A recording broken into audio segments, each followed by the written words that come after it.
Chapter 9 खामोशी का खेल। रात के 2 बज रहे थे। हवेली के बाहर सन्नाटा था, लेकिन अंदर किसी के कदमों की आहट गूंज रही थी। आहना अचानक नींद से जाग गई। उसका दिल तेजी से धड़क रहा था। कमरे में अंधेरा था, सिर्फ खिड़की से आती चांद की रोशनी दीवार पर पड़ रही थी। वो उठी और दरवाजा खोला। सामने गलियारे में एक साया था, लंबा, शांत, पर खतरनाक। कौन है वहां? उसकी आवाज कांप गई। कोई जवाब नहीं आया, बस हल्की सी फुसफुसाहट सुनाई दी। तुम मुझसे भाग नहीं सकती। वो आवाज वही थी, आरव की। आहना का दिल बैठ गया। आरव, तुम यहाँ क्या कर रहे हो? तुम तो शहर में थे। वो धीरे धीरे उसके पास आया। उसके कदमों की थाप संग हवा भी थम गई। शहर, हाँ, था, पर मेरा दिल तो यहीं रह गया था, तुम्हारे पास। वो उसकी आंखों में देखती रही। काली, गहरी और खतरनाक आंखें। उसमें प्यार भी था और पागलपन भी। आरव, प्लीज, मुझे थोड़ा स्पेस दो। आरव हंसा, वो ठंडी हंसी जो डर और चाहत दोनों को जगा देती थी। स्पेस? तुम मेरी दुनिया हो, आहना। मेरे सांस लेने की वजह, और तुम कह रही हो स्पेस। उसने एक कदम और आगे बढ़ाया। आहना पीछे हटी, दीवार से टकराई। आरव, ये सही नहीं है। सही या गलत का फैसला अब मैं नहीं करता, आहना। अब बस दिल बोलता है, और दिल कहता है तू मेरी है। वो उसके बहुत करीब आ गया, इतना कि उसकी सांसें उसके गाल को छू रही थीं। आहना की पलकें झुक गईं, पर उसकी आवाज अब भी कांप रही थी। तुम्हें ये दीवानगी कहीं ले डूबेगी। आरव ने उसके गाल पर उंगली फेरी। अगर तेरे साथ डूबना है, तो मुझे मौत भी मंजूर है। Scene shift, flashback. आरव के दिमाग में फिर वही यादें चिमकी। वो पुरानी हवेली, वो लड़की, उसकी हंसी, और फिर आग की लपटें। वो चीख, आरविंद, भागो नहीं, मुझे बचाओ। आरव की सांस रुक गई। उसने अपने कान पकड़े और झुक गया। No, not again, please. Aahna ने घबराकर उसे पकड़ा। आरव, क्या हुआ? उसने उसकी तरफ देखा, आंखें लाल, माथे पर पसीना, और होंठ कांप रहे थे। हर बार वही सपने आते हैं, हर बार वो मरती है, और मैं उसे बचा नहीं पाता। आहना बोली। कौन? आर्या। आरव का चेहरा सफेद पड़ गया। तुम्हें उसका नाम कैसे पता? वो तस्वीर, वो लॉकेट, मैंने देखा। वो धीरे धीरे हंस पड़ा। तो अब तुम सब जान चुकी हो? नहीं, मैं जानना चाहती हूँ, सच क्या है? आरव ने गहरी सांस ली। आर्या मेरी पहली मोहब्बत नहीं थी, वो मेरी पहली जुनून थी। वो मुझसे प्यार करती थी, पर दुनिया ने हमें अलग कर दिया। मैंने कसम खाई थी, अगला जन्म अगर मिला, तो उसे फिर से अपना बनाऊंगा। और जब तुम्हें देखा, मुझे वो वादा याद आ गया। आहना की आंखों से आंसू निकल पड़े। तो तुम मुझे आर्या समझते हो? आरव ने उसका चेहरा अपने हाथों में लिया। नहीं, मैं तुम्हें आर्या नहीं, तुम्हें आहना के रूप में अपना भाग्य समझता हूँ। और इस बार मैं हार नहीं मानूंगा। सी नेक्स्ट मॉर्निंग। सूरज उगा, पर हवेली में एक अजीब सी खामोशी थी। आहना अपने कमरे से बाहर निकली। नीचे हॉल में कुछ लोग काम कर रहे थे, नए सिक्योरिटी गार्ड्स, नए स्टाफ, नए कैमरे। उसने पूछा, ये सब क्या है? एक आदमी बोला, माम, मिस्टर राजवंश ने कहा है अब हवेली में आपकी सिक्योरिटी हमारे हाथ में है। आहना हैरान रह गई। वो सीधे आरव के ऑफिस की ओर भागी। आरव, ये सब क्या है? आरव ने फाइल से नजर उठाई। सेफ्टी, तुम्हारी ये ऑब्सेशन है, प्रोटेक्शन नहीं। वो धीरे धीरे उठा और उसके पास आया। प्यार और ऑब्सेशन में फर्क बस इतना है, आहना। प्यार में तुम दिल से बांधती हो, ऑब्सेशन में मैं। तुम्हें लगता है मैं तुम्हारी चीज हूँ। चीज नहीं, मेरी किस्मत। उसके शब्दों में आग थी। उसने आहना का चेहरा थाम लिया। तुम मेरी दुनिया हो, और मैं अपनी दुनिया को किसी और के हवाले नहीं कर सकता। Scene outside the mansion. Gate के बाहर एक ब्लैक एसयूवी खड़ी थी। उसमें बैठा था राघव, आरव का सबसे भरोसेमंद आदमी। वो किसी को कॉल पर कह रहा था, सर का ऑब्सेशन बढ़ता जा रहा है, अगर इसे अब नहीं रोका, तो ये किसी का अंत बन जाएगा। वो किसी अननोन नंबर पर बात कर रहा था।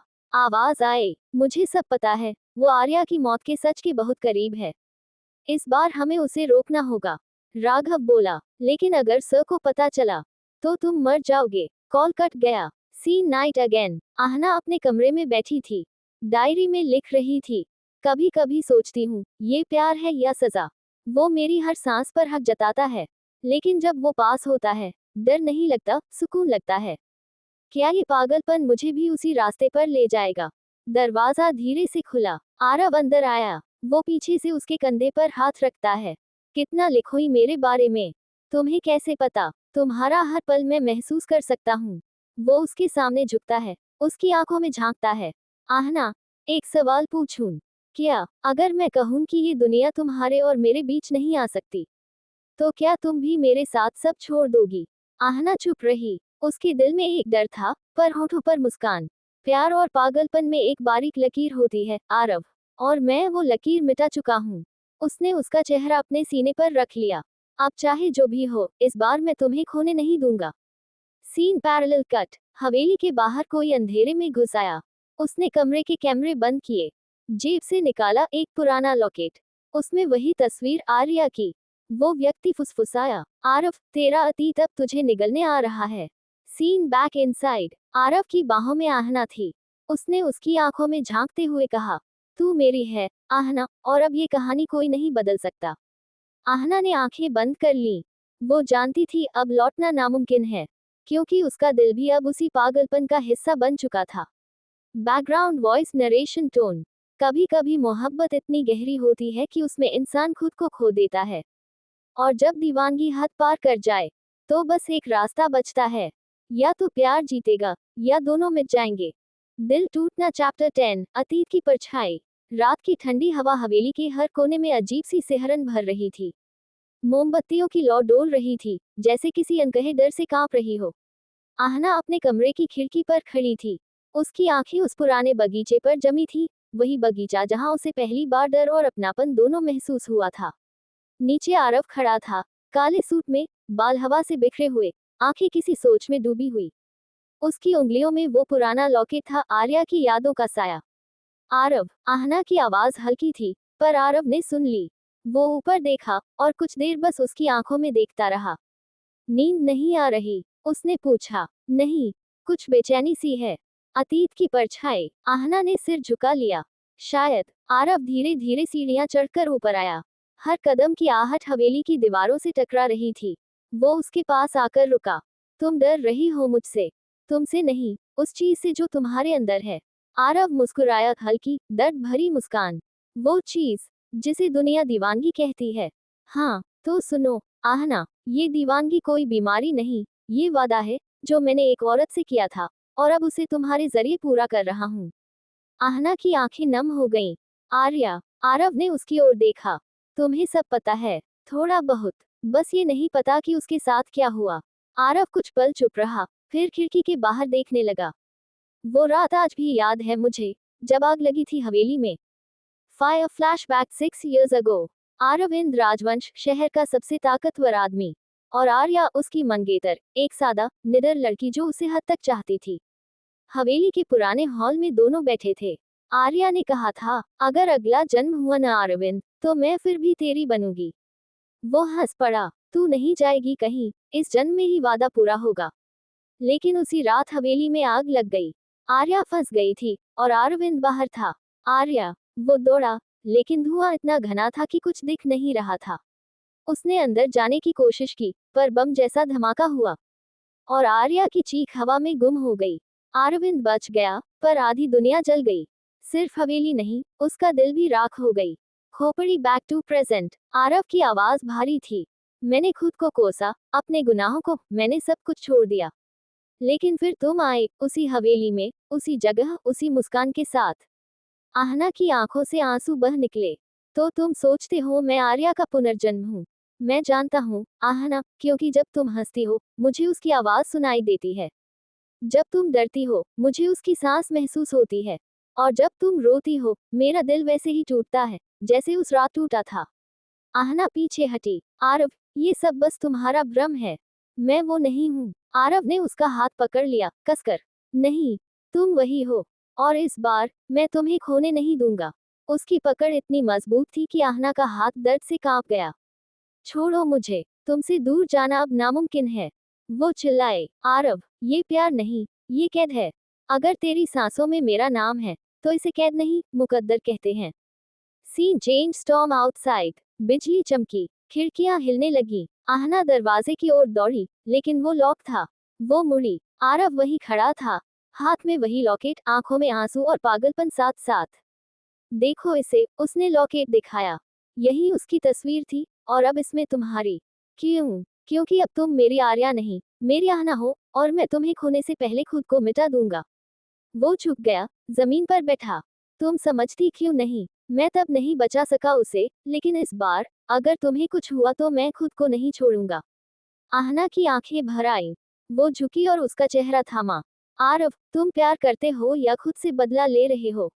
शायद दोनों। Scene midnight, secret room. हवेली के बेसमेंट से अजीब सी आवाज आ रही थी। आहना ने टॉर्च उठाए और नीचे उतरी। सीढ़ियां अंधेरे में डूबी थी, दीवारों पर पुरानी पेंटिंग्स। अचानक किसी ने उसका हाथ पकड़ा। वो चीखी, कौन है? आवाज आई, शांत रहो, मैं राघव हूँ। तुम यहाँ क्या कर रहे हो? तुम्हें बचाने आया हूँ। आरव पागल हो चुका है। वो जो देख रहा है, वो सच नहीं। मतलब, राघव ने एक पुराना फाइल निकाला। आर्या की मौत एक एक्सीडेंट नहीं थी, मर्डर था। क्या उस रात हवेली में आग नहीं लगी थी, उसे लगाया गया था? आहना की सांस रुक गई। किसने? राघव ने धीमी आवाज में कहा। आर्या ने खुद। उसने आरव को बचाने के लिए खुद को जलाया। और वो चाहती थी कि आरव आगे बढ़े, पर वो कभी नहीं बढ़ा। आहना के पैरों तले जमीन खिसक गई। तो इसका मतलब, वो जो तुम में देखता है, वो बस उसका भ्रम है, आर्या का नहीं। Scene Aarav comes down. Aarav नीचे आता है, आंखों में पागलपन, हाथ में गन। राघव, क्या सिखा रहे हो मेरी आहना को? Sir, please, calm down. तूने झूठ बोला मुझसे, तूने कहा था वो जिंदा नहीं। वो सच है, सर। आर्या मर चुकी है। ये आहना है, एक अलग इंसान। आरव की आंखें भर आईं। अगर वो अलग है तो फिर मुझे वही दर्द क्यों महसूस होता है? वही आंसू क्यों दिखते हैं? वही आवाज क्यों गूंजती है? उसका हाथ कांप रहा था। गन की नोक राघव की तरफ थी। आहना चिल्लाए, आरव, नहीं। वो भागकर उसके सामने खड़ी हो गई। अगर तुम्हें किसी से लड़ना है तो मुझसे लड़ो। आरव ने उसकी तरफ देखा। तू सोचती है मैं तुझे नुकसान पहुंचाऊंगा? नहीं, लेकिन तू खुद को जरूर मिटा देगा। वो पल ठहर गया। बाहर बिजली कड़की। गन जमीन पर गिर गई। आरव ने धीरे से कहा, मैं बस उसे खोने से डरता हूँ। आहना उसके पास आए, और मैं तुम्हें खुद से खोने नहीं दूंगी। सीन इमोशनल हग। दोनों एक दूसरे को थामे खड़े रहे। हवेली में अब सन्नाटा नहीं, सुकून था। पर कहीं अंदर कोई और हलचल बाकी थी। एक रहस्य, जो अब भी बंद कमरे में छिपा था। कैमरा ऊपर जाता है। दीवार की दरार से एक आंख झांक रही थी। वही औरत की आंखें, आर्या की। वो फुसफुसाए, मैं कभी नहीं गई, आरव, बस परछाई बन गया। Scene final lines. आहना की डायरी में अब एक नई लाइन जुड़ चुकी थी। कभी कभी मोहब्बत सिर्फ दो लोगों की नहीं होती, एक तीसरा भी होता है, अतीत। और अतीत कभी मरता नहीं।